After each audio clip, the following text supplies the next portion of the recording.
lalong bumulabog kamakailan sa mga tiga-barangay Bilolo sa Orion, Bataan.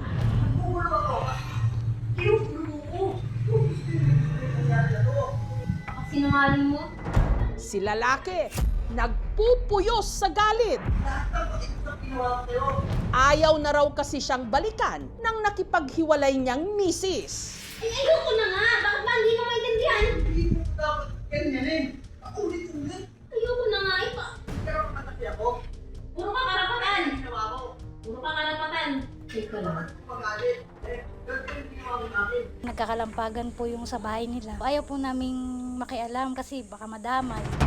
Pero ang hindi inasahan ng lahat ng si Mister, pinasok na sa bahay si Mrs. at saka niya ito hinostage. Ang leeg ng kanyang misis, tinutukan niya ng gunting. Talagang matindi na ho yung nervyos ko. Baka mang-stage pa ho ng iba. Dahil nagmatigas ang suspect, mismong provincial director na ng Bataan Police Provincial Office ang namagitan.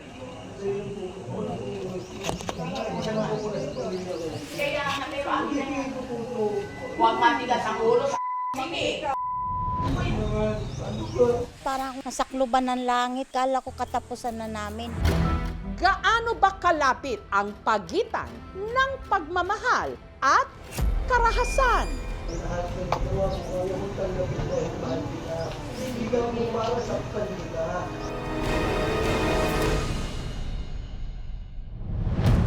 Ang hinostage ang anak ni Warly at Grace na si Lady Ann. Mula raw nung hiwalayan ng kanilang anak ang mister nito na itago natin sa pangalang Jerry, bumalik na sa kanilang poder si Lady Ann kasama ang dalawa nitong anak.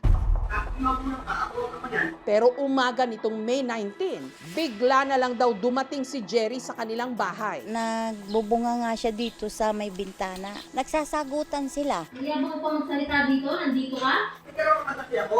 Naisip ko, videohan siya. Lumipas yung mga isang oras. Akma siyang papasok. Dali-dali kong tinakbit yung mga pintuan. Sinipa niya yung pintuan, kaya siya nakapasok. Di na kami nakalabas noon, kaya nakakagip niya yung anak ko. Nakakuha niya po yung kutsilyo sa may lamesa. Inano niya po si ate. Hindi na daw po siya makikinig dahil sarado na daw po yung isip niya. Depressed na daw po siya talaga sa nangyari po sa kanilang mag-asawa. Nang mga oras na yon, dumating na ang mga rumesponding kagawad at pulis. Hindi po siya nagpapapasok kaya hindi po kami lumapit. Gusto daw niya, sila lang ang mag-usap. Sa kalagitnaan ng gulo, biglang nagbago ang isip ni Jerry. Binigay po sa akin yung kutsilyo. Pagkabigay po sa akin, tinapon ko po sa labas. Yung mga pulis po, nakita niya po na naglapitan. Parang na-trigger po siya ulit. Kaya po nakuha niya po yung gunting. Dito na raw naglakas loob pumasok sa bahay ang mismong provincial director ng Bataan PNP para mamagitan. Hinihila ko yung kamay niya. Talagang matigas yung pagkakahawak ko. Kung itusok niya talaga, delikado siyempre yun. Akin lang to, mag-usap kayo tatlo. Kalaunan, kusang binitawan ni Jerry ang gunting. Pero hindi pa rin niya pinakawalan si Lady Ann. Ang iniiwasan po natin doon ay yung may masaktan or lalong-lalo na may mamatay. Tuluyang napakiusapan si Jerry na pakawalan ang kanyang misis. Dinala ko po sila sa police station. Hindi naman siya bayolente. Si Jerry nakakulong ngayon sa Orion Municipal Police Station. Si Lady Ann naman nagpaunlak ng panayam sa aming programa at lumantad para raw bigyang mukha ang pagtindig ng mga inabusong kababaihan. Dito po siya pumasok sa kusina. Tinadyakan niya po yung pinto. Nasira po. Mabilis po yung pagkakuha niya sa akin, pagkasakal. Ginano niya na po ako. Ayaw niya na po talagang papigil. Takot na po talaga ako. Kasi nga po kung sakaling magawa niya po sa akin yun. Kung sakali pong magawa, maituloy niya po yung panunutok sa akin ng kutsilyo. Paano na lang din po yung mga anak ko. Sinasabi niya po, mahal na mahal niya po ako. Nahalik-halikan niya po yung ulo ko. Gusto kong magbalikan tayo. Sinabi ko na po na ayoko na po talagang makisama. Hindi ko po kayang ibigay. 9 na taong nagsama sina Lady Ann at Jerry. Naging maayos naman daw nung una ang kanilang relasyon, lalo na nung dumating sa buhay nila ang kanilang dalawang anak. Responsabling ama at asawa po siya. May mga pagtatalo po kami pero di po ganun malala. Pero nang minsan daw umuwing lasing si Jerry, Nag-away po kasi kami noon. Nagwala na po siya noon. Nang hingi na po ako ng tulong sa magulang ko. Yung papa ko po ang nabalingan naman niya ng galit niya.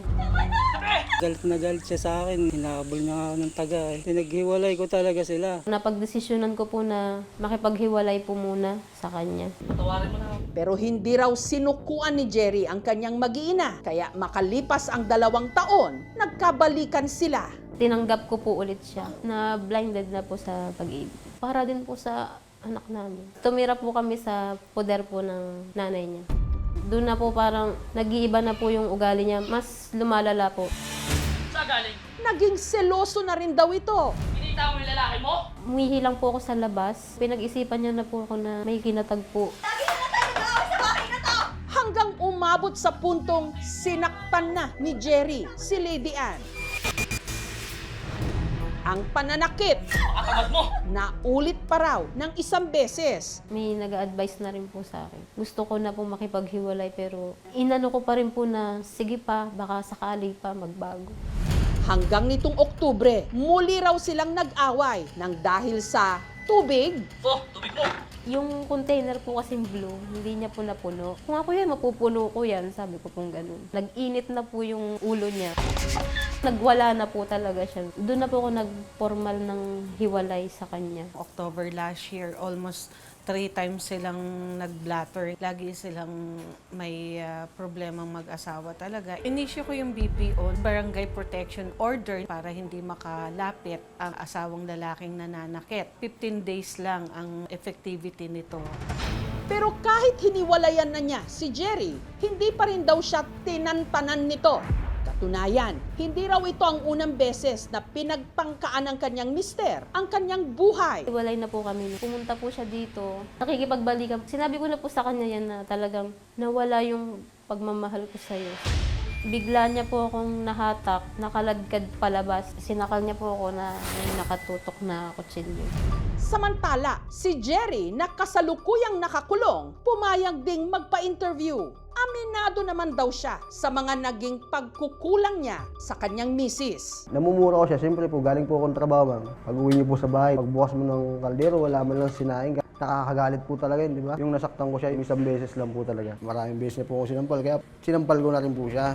Sa kabila ng lahat ng ito, hindi pa rin daw makabitaw si Jerry sa kanilang relasyon. Pinanghawakan ko nga po yung sinabi niya, antayin ko lang siya maghilom. Magbago lang daw po ako, babalik nga po siya. Sinusuyo ko po talaga siya. Nakikiusap po ko sa kanya. Para din po sa mga anak namin, saka po yung mahal ko po nga po siya kasi ma'am. Yung ginagawa mo, hinahayaan ko na. Pero ang hindi raw niya matanggap at nagpakulo ng kanyang dugo. Nang nalaman niyang si Lady Ann, di umano, meron ng iba. Pagalit. Ganito yung ginawa namin. Meron po siyang kachat na lalaki. Nakita ko po dun sa messenger niya. Nakipag-chat po ako sa dating app. Yung panghihinala niya po sa mga lalaki, totoo na lang. Ayoko na po sa kanya sana. Gusto ko na makipagkilala po sa iba. Dahil kaukasal naman po kami. Sana ka ako, itigil mo. Masakit sa akin yun. Papunta po sana ako dito sa police station. Magtatanong po sana ako dito kung mayroon akong pwedeng isampa sa kanya na kaso. Pumasok po sa isip ko, magtanong po muna ulit ako sa kanya. Gusto ko po sanang ayusin pa rin. Hindi nga pwede. Sabi niya, at bakit? Kung nagloko ako, anong gagawin mo sa akin? Papatayin mo ako? Gusto niyang matrigger ako na gawin niyo sa kanya. Nag-mental block na rin po ako. Wala na rin yung ako sa sariling pag-iisip. Di ko lang din po kaya kasing tanggapin yung kahit po pinangakuan niya ako ng ganun, magagawa niya pa rin po yun sa akin, yung lokohin po ako. Siyempre po ako umaasa. Ganyanin. Paulit-ulit.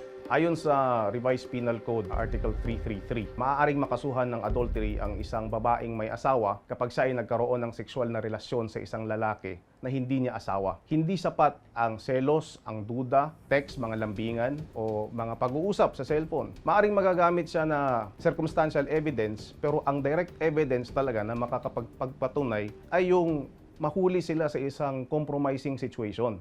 Tanggap naman po namin yun na may mali siya. Masakit po para sa akin kasi kahit po ganyan, tao rin po siya. Nakakaawa po kasi mga bata. Nakonsensya din po kasi ako sa nangyari sa amin. Yun nga lang po kasi marami na po siyang ginagawang kasalanan sa akin. Kaya po parang naiipit po ako sa sitwasyon. Nasaksihan po ng mga anak ko lahat. Sobrang sakit po. Mga wala pa pong muwang sa mundo nakakakita na po sila ng gano'n. Sobrang sakit po sa akin eh. Hindi ko naman po siya sinisisi kung pakulong niya ako kasi nga po, nakagawa nga po ako ng kasalanan sa kanyang ganyan. Kasi po nandun yung isipin ko na baka po gawin ulit sa akin yun. Baka po saktan na naman ako. Nawala po yung respeto niya sa akin, tiwala ako sa kanya. Unti-unti pong nawala din yung pagmamahal ko sa kanya. Si Lady Ann nagsampa ng kaso laban kay Jerry. Violation of RA 9262 or yung Anti-Bawsi Act. Minimum po na penalty is arresto mayor. Maximum po is to 12 years imprisonment. Kapag nagkaroon ng pananakit, pwedeng verbal, physical, or sexual, lahat ito signs of red flag. Akala natin normal. Hindi natin pwedeng i-normalize o i-rationalize ang ganitong klase ng mga behavior, regardless of gender. Lalong-lalo na ang mga babae kasi ang mga kababaihan natin considered to be highly vulnerable to physical violence and gender-based violence. Magkaroon ng lakas ng loob para sabihin tama na at mag-set ng healthy boundary. Hindi natin masasabing pagmamahal pag may abuse na. Mahalaga ang pagbasag sa katahimikan laban sa abuso. Hindi porket asawa ay tatratuhin mo na bilang object o pagmamay-ari. Bawat isa ay may karapatan sa isang ligtas, may respeto, malusog at masaya na relasyon. Wala po akong balak iurong yung kaso. Para na rin pong maging aral po sa kanya. Wala na po akong balak makipagbalikan po sa kanya. Yung ginagawa mo, hinahayaan na. Sa pag-ibig, minsan sarili mo ang kailangang isalba. Ayoko na nga! Bakit ba hindi mo maintindihan? Dahil hindi lahat ng binibitawang mahal kita, ligtas pakinggan. Lahat ng ginawa mo, ayaw mong tanggapin dahil mahal kita. Hindi ka mo para saktan kita.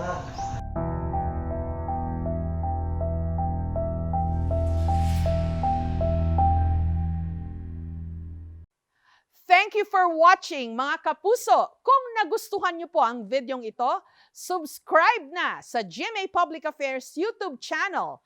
And don't forget to hit the bell button for our latest updates.